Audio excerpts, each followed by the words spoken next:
this is going to be the problem. Is this bolt came out.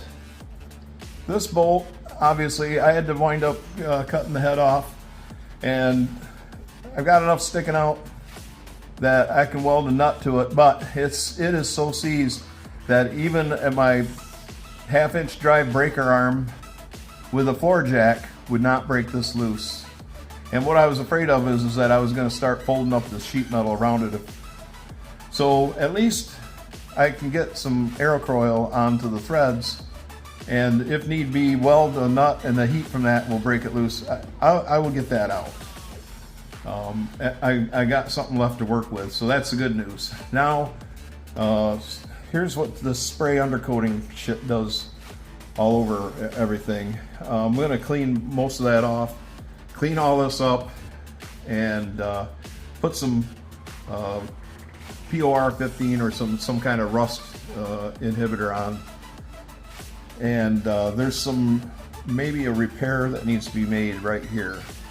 And you can see that in this side of the car, the driver's side, this is the tire that for some reason it's the center of the road. I don't know what it is, but it's always the driver's side rear that gets most of the crap.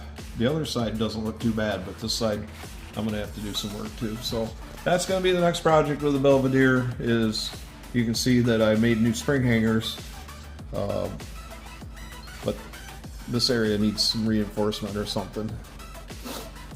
So my spring hangers are really robust. So that's it for that. I win. Right there's the stuff.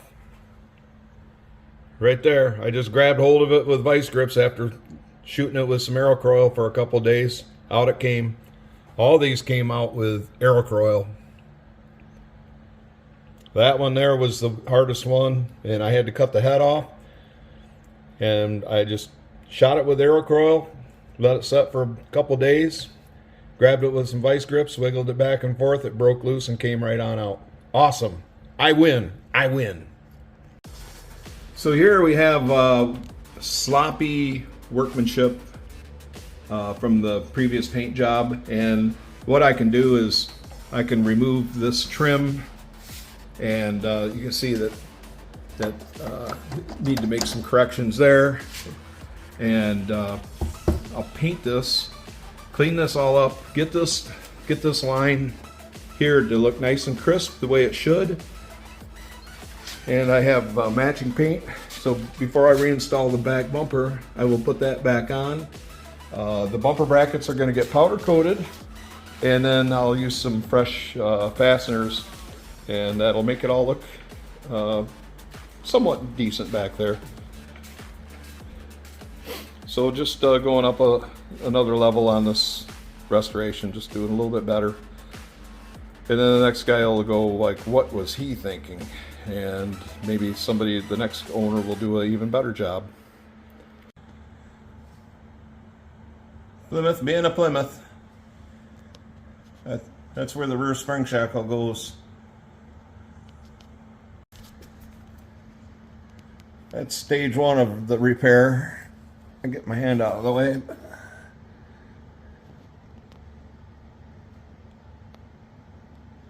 That will go up nice and tight when I get it welded.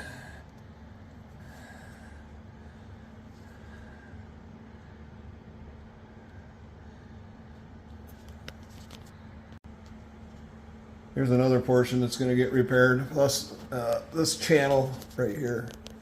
This channel right here. I'm going to remove some more of that. I'll show you what I got. I made this over at Scott's shop yesterday. I'll just slice what sections I need off and put them in there. And then this will be the trunk floor. And then this piece right here I made up. This will go to the rear valance, and it goes like that. And that will go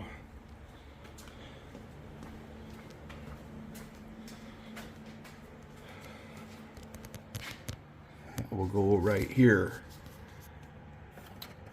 So this is where the trunk floor ends, and then this goes on a 30-degree angle up in here. And I know the lighting's not good, but anyways, that's what I'm... So some more of somebody's handiwork. So fortunately, there's a guy in Detroit area that makes this trunk floor extension, and he's shipping me both sides, so this is just going to get cut out. And then he also makes this lower quarter panel patch, and he's sending me both of those. So basically, because this is pretty much Bondo, and it looks like what somebody did was they just folded some metal around here. You see a little bit of stuff missing here. So that all comes out. And then, of course, this structure here, this area here, is going to be repaired. This is where the bumper mounted, and I was able to use Aerocoil and get those bolts freed up, and the bumper brackets are now down to Pro Strip, being powder coated. And we're going to do some rust treatment back here, repair this, and then over on the other side it's not near as bad, but the trunk extension and the rear lower quarter panel need to be replaced over there as well.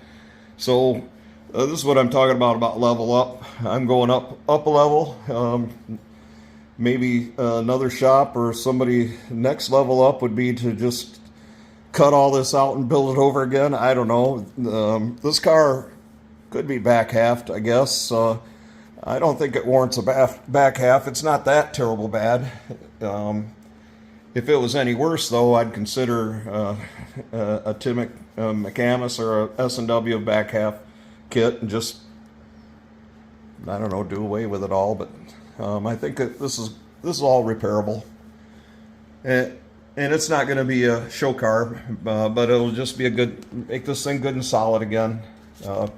This piece right here, we'll just patch that. It's just going to be some patches, but the previous restoration artist, they just bondoed everything full of Bondo, and then they used some kind of looks like roofing mastic or something, and just kind of slobbed it all over everything. So that's probably the bottom feeder restoration technique.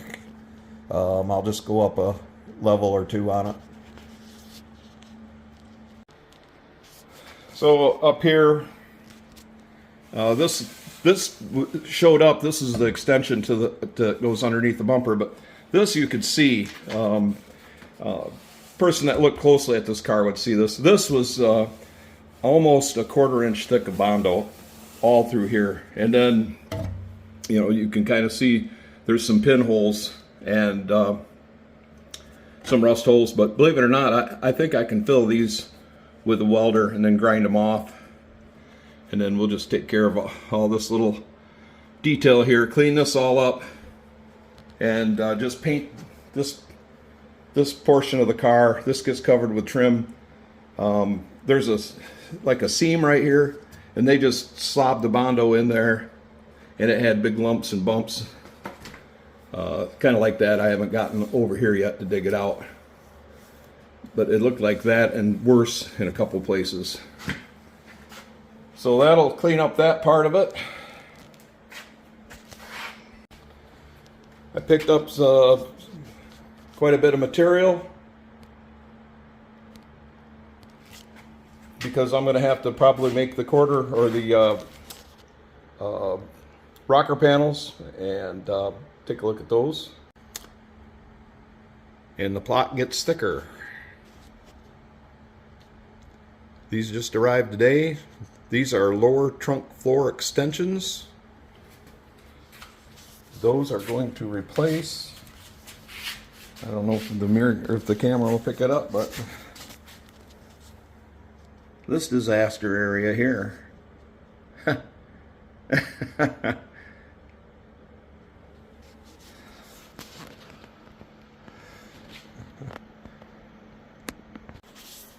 Felt like sanding today.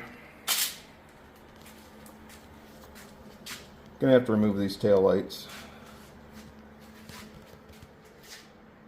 Both sides. I'll bet you I dug who knows how much Bondo out of all this. So, yep. Well, what I'm working on today, it looks like right in this area here, the car, maybe somebody hit it. Back bumper folded in, and this was wrinkled and dented, and they just filled it and bent it down. And then here's some old school brazing and in here, so I'm gonna have to rework that. And then this area right here was really bent, and I've straightened it and gotten this step back in it. And then that's actually underneath is a piece of sheet metal that I sprayed it. I cut that out and then I spray painted it, and that'll tell me the exact outline, and I will butt weld that back in. And the reason why I want to do this first is because it's been a long time since I've welded body panels, so it's going to take me a minute to get my welder set back up and get back in the swing. So before I weld underneath the car on my back in harder positions, I wanted to practice a little bit on this. And this panel doesn't really show much because the bumper kind of covers it up, but I'm just trying to get back in the swing of doing body work. So it's going to look, even if I painted it right now, it'd look 100 times better than it did. I'll tell you that. This is my shop attire for today. It's kind of clean out here today, so not too bad. I'm all right. There's pattern. So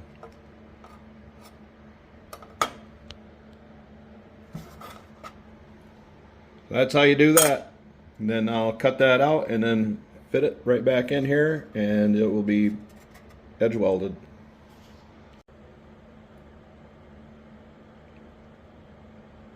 So all I got to do now is fire up the welder.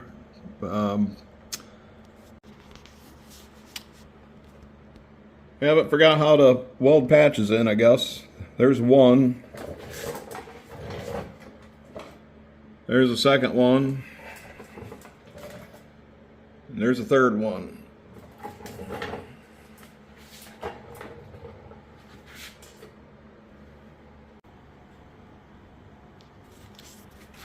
Okay, so the welding was completed.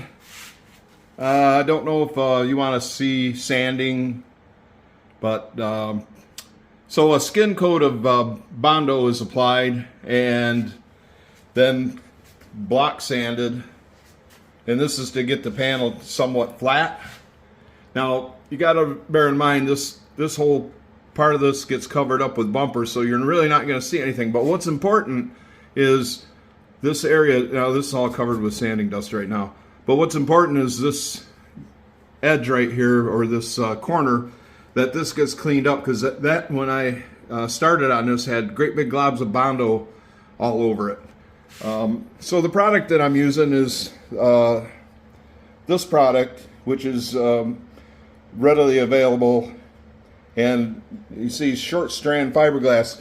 The reason why I'm using this is because there's still some little pinholes here and there, and that will fill the pinholes, and it'll take some vibration, and it's going to be this stranded Bondo, it's just way tougher. It's a little tougher to sand too. So I'm getting there, and if you want to see footage of sanding, let me know in comments, because there's going to be a lot more. My lower quarter panels are due to arrive today, so we're going to be cutting this thing up.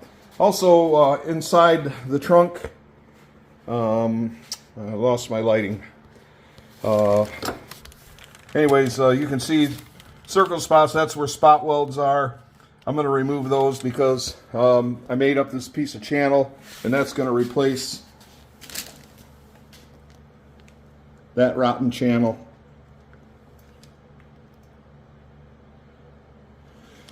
There, so get some of those spot welds off, Same thing on this side. And this rear spring mount, I may wind up just cutting that out of there and making a whole new one. I don't know. We're going to try to weld that patch that I showed you earlier in the video. If it starts burning through, I'm just going to take the time. It's going to slow down the process, but it's, you know, the back end of this car needs to be solid, and that's what we're going to do, is get it solid. This area here gets covered up by the license plate bracket. I'm going to clean it up some, but I'm not going to spend a lot of time there. And then your backup lights fill in this area here. So this pretty much gets covered up. But what is important is this area here. That needs to look good when you flip down the license plate and fill it up with gas. I want to see it looking kind of nice there. And then this all shows. So that needs to be cleaned up, this right here. So I'm going to be doing a little touch-up bondoing, and then I'm going to have to make some sanding tools to get these corners nice and clean and crisp. So that's what I'm doing.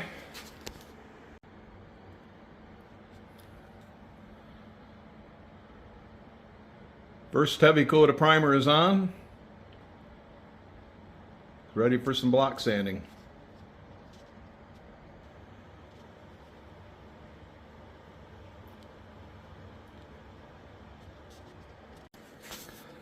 All right, the hole keeps getting bigger, but now I've got my piece of channel back in and fit, and I'm pretty much ready to weld that in.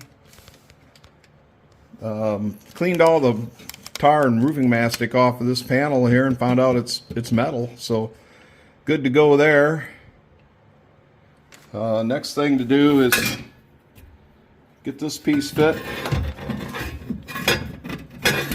That will cover the hole, and then this piece I'm going to have to remake because I wound up cutting it back farther, but that matches this is on a 60-degree angle. So I'm going to plug weld as many things as I can. That way you don't burn through, and it's not so easy to burn through, and it looks cleaner. So I'll show you what I did. I'll give you a view from the bottom side. Okay, so looking up from the bottom, there's the channel. So I'm going to cover this hole here, and this is where that patch is going. And I don't know if the lighting isn't good. That's where the shackle bolt goes through. So this area was a little bit weak, but it's solid inside and it's solid on top. And of course the weight sets more up here, so this will just get covered up. I've got that patch made, and this channel,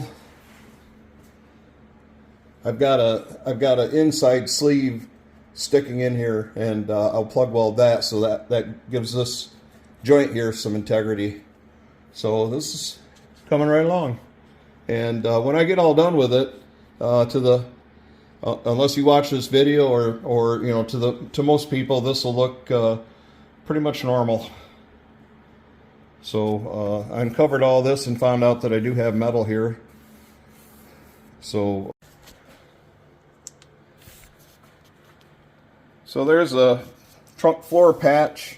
What I'm going to do is I'm just going to go ahead and lap weld this. I need the strength here. This I'm going to butt weld. Not sure. It's going to burn through pretty easy, especially right here where there's too much gap. And that's why it's kind of like, sometimes you do want to just lap weld it. It goes underneath the trunk mat. It doesn't show, and it's more important to have the strength here in this corner. Looking up from underneath, this is what we're going to wind up having, and then I need to fabricate the piece that the lip welds to here and spans over here. That'll be next. None of this is welded in yet, and I've got to make the piece that will sleeve this, and I've got the piece fabbed that goes up here. So I'm going to try to get all my pieces fit, cut, and then weld them in. Somebody wanted to see why I bought this welding cable. This is why. And also the weld on it.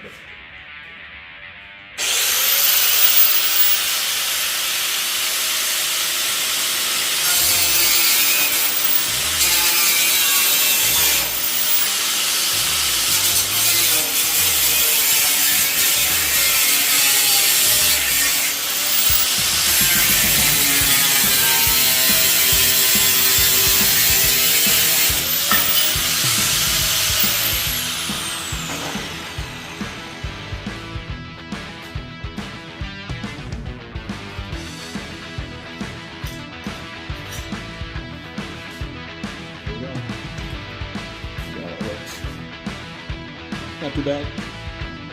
I don't have, I need to make this piece in a hurry, and I don't have time to get over to do it on the shoe and the break over at another shop.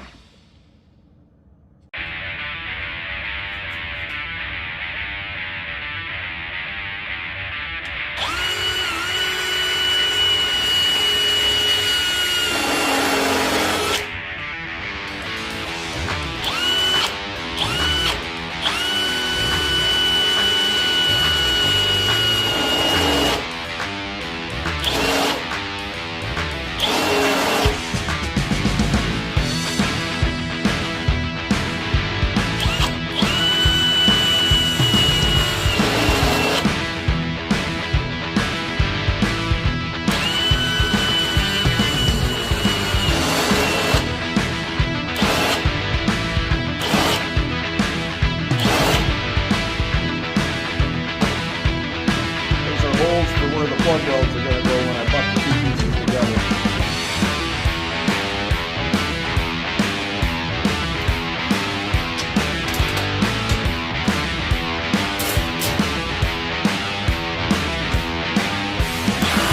Burn the back side. Pieces will sit flush.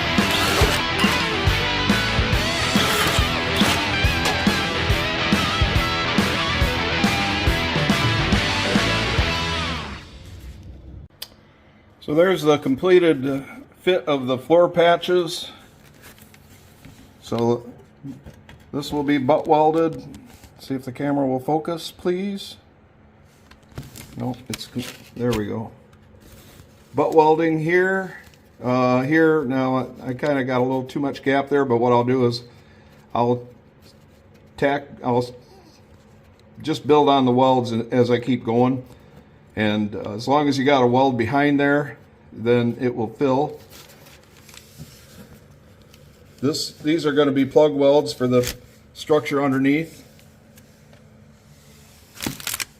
And lighting isn't too good, but I was able to pick up this fold in the, there's a line here on the trunk floor, continued it on a little bit.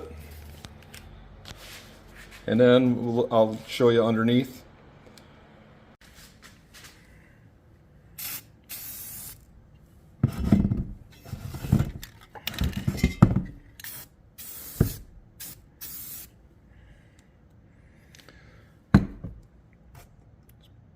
Painting the inside of the pieces before I weld them up and cover them up, prevent rust inside, so it'll just make the whole repair last a lot longer. Okay, so wiping up, this is the weld surfaces, so I'll clean the paint off there, and inside will be painted. They do make a product called a weld through primer, which has a lot of zinc in it, and I'm not going to drive 30 minutes south of here and pay $30 a can for it. This Rust-Oleum 2K is plenty good for what I'm doing. It just prevent the inside of the pieces that aren't exposed from rusting. Okay, so we've got the patches in place and ready to weld in. Going to do some plug welding and some edge welding here. There was a rust hole here, so this patch here will reinforce that and cover that up. Got the new channel installed, and this is ready to weld. And then the extension piece, that was had a riveted patch, and this will all get welded. This gap here won't be there because it's just the materials just kind of sprung up out of the way here, but just got everything kind of clamped into place and fit. And earlier I showed you drilling holes for plug welds. That's where those go. So that's about it for this video. I'm not gonna show welding. I'm not sure if the camera would be able to handle that, and I'm not sure how interesting that would be. It's also takes quite a bit of time, and a lot of swearing goes on. So, but I'll get her done. So you can see once this is all painted and stuff, it'll be not very noticeable that there was all this work done. So also the plan was to go ahead and do these trunk floor extensions. I got new ones over there, and after grinding away that all that roofing mastic and stuff, I don't think I'm going to tackle this right quite yet.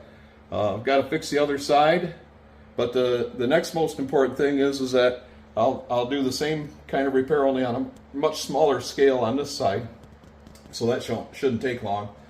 Then the rocker panels are the next thing. So I'm going to call this a video. Thanks for watching. Please like and subscribe. We'll see you on the next one. Thanks.